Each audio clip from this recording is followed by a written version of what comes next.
বিভিন্ন সাংস্কৃতিক অনুষ্ঠানের মধ্য দিয়ে বাগদেবী বিসর্জন পর্ব অনুষ্ঠিত হলো কালীপুর স্বামীজি হাই স্কুলে। সরস্বতী পুজো মানেই কিন্তু ছাত্রছাত্রীদের কাছে একটি আবেগ, আনন্দ উচ্ছ্বাসে কয়েকদিন মেতে ওঠা এবং পড়াশোনা থেকেও ছুটি পাওয়া। বিসর্জনের দিন যাতে ছাত্রছাত্রীদের মন ভারাক্রান্ত না হয়ে পড়ে তাই সাংস্কৃতিক অনুষ্ঠানের আয়োজন। সারা দিন ব্যাপী অনুষ্ঠান ছিল। অনুষ্ঠানের মধ্যে ছিল কবিতা, নাচ, গান ও বিশেষ আকর্ষণ হিসেবে ছিল নাটক। প্রস্তুতি থেকে বিসর্জন পর্ব, প্রতিটি কাজে ছাত্রছাত্রীদেরকে সাহায্য করেছেন স্কুলের শিক্ষক শিক্ষিকারাও। সব মিলিয়ে শেষ নিগন্টের আনন্দ উচ্ছ্বাসে মেতেছে ছাত্রছাত্রীরা এবং বিসর্জন শেষে আবারও 1 বছরের অপেক্ষার দিন গোনা শুরু। এই বিষয়ে ছাত্রছাত্রী সহ শিক্ষক শিক্ষিকারা কি জানাচ্ছেন দেখুন বিস্তারিত। 24 আওয়ার্স আরামবাগের রিপোর্ট।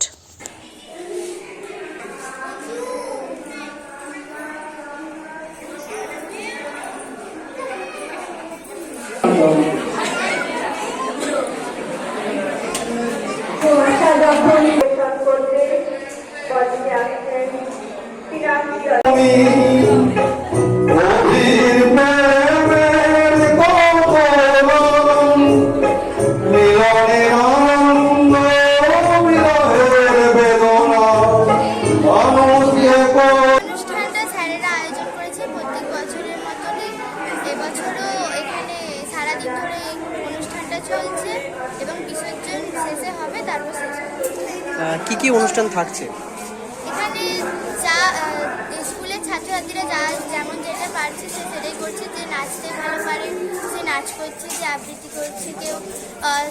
তাছাড়াও এখানে স্যার ম্যাডামরাও অংশগ্রহণ করেছে অনেক কিছুতেই। তুমি কিসে অংশগ্রহণ করেছো? আমি একটা আবৃত্তি করেছি। কিসে পড়ো? আমি অষ্টম শ্রেণীতে। কি নাম? অঙ্কিতা ভট্টাচার্য। কোন school? Kalipur Swamiji high school. আমাদের স্কুলের এই সরস্বতী পুজো আজকে তার বিসর্জনের দিন চলছে। আজকে প্রায় 1 সপ্তাহের উপর ধরে প্রস্তুতি। সকলে মিলে আমাদের শিক্ষক মহাশয় এবং স্টুডেন্টরা মিলে একসাথে জোর কদমে এর প্রস্তুতি চলছিল। আজকে সমাপ্তির দিনটা যাতে করে খুব মন খারাপ না হয়ে যায় তার জন্য একটা কালচারাল প্রোগ্রাম হচ্ছে। কি কি অনুষ্ঠান থাকছে আজকের দিনের জন্য? কি কি অনুষ্ঠান থাকছে আজকের দিনে? কবিতা, গান, নাচ, সবচেয়ে বড় কথা একটা সুন্দর নাটক আছে। এখানে আমাদের যারা শিক্ষক কর্মী তারাও অংশগ্রহণ করছে। আপনি শুনলেন যে একজন শিক্ষাকর্মী আমাদের হরিদার দিনেও খুব সুন্দর গান করলেন। সকলে মিলেমিশে আজকে সুন্দর অনুষ্ঠান হচ্ছে। আপনার পরিচয়? আমার পরিচয় সর্বোপরি আমি এই স্কুলের একজন শিক্ষক, ডক্টর তৃপ্তি কুন্ডু, আর 12 নম্বর ওয়ার্ডের কাউন্সিলর, আরামবাগের টাউন প্রেসিডেন্ট। আমাদের আজকে কালীপুর স্বামীজি হাই স্কুলে পানিবন্দনা যে সরস্বতী পুজো হয়েছে, এই সরস্বতী পুজোর একটা বিশেষ অঙ্গ হিসেবে আমাদের নিরঞ্জনের সাথে আমরা যে আমাদের মাস্টারমশাই এবং ছাত্রছাত্রীরা একটি সাংস্কৃতিক অনুষ্ঠানের আয়োজন করেছে। আমাদের স্কুলের তরফ থেকে এই সাংস্কৃতিক অনুষ্ঠানটা করা হচ্ছে। এখানে ছাত্রছাত্রী, অভিভাবক এবং সমস্ত শিক্ষক শিক্ষিকা, শিক্ষাকর্মী, টোটাল স্টাফ মিলে তাদের প্রত্যেকের উদ্যোগে আজকের এই অনুষ্ঠানটা চলছে। এতে ছাত্রছাত্রীরা একটু উদ্বুদ্ধ হচ্ছে এবং পড়াশোনার পাশাপাশি এই যে কো কারিকুলার ব্যাপারগুলো রয়েছে, এই কো কারিকুলারের বিষয়গুলোতে ওরা একটু ইন্টারেস্টেড এবং অনেকেই নাচ বা আবৃত্তি বা অনেকে দুটো নাটক মঞ্চস্থ হবে, ছোটো ছোটো নাটিকা বলা ভালো। তো এই নাটিকাগুলো চলবে এখানে। তো এর মাধ্যমে ছেলে মেয়েদের মধ্যে সাংস্কৃতিক মনস্কতা আমরা তৈরি করার একটা প্রচেষ্টা আমাদের মধ্যে থাকছে। আগে হয়তো ছোটোখাটোভাবে হতো, এবারে একটু বড়োভাবে এটা অনুষ্ঠানটা করা হচ্ছে। স্যার, পরবর্তী চিন্তাভাবনা কী হবে? পরবর্তী চিন্তাভাবনা ছেলেদেরকে পড়াশোনার পাশাপাশি বিভিন্নভাবে আমরা যদি আকৃষ্ট করতে পারি তাহলে তাদের মধ্যে স্কুলের প্রতি যে ভালোবাসা, স্কুলের প্রতি তাদের যে পঠন পাঠনের সাথে তাদের যে সামগ্রিক বিকাশ, এই বিকাশে তাদের হেল্প করবে।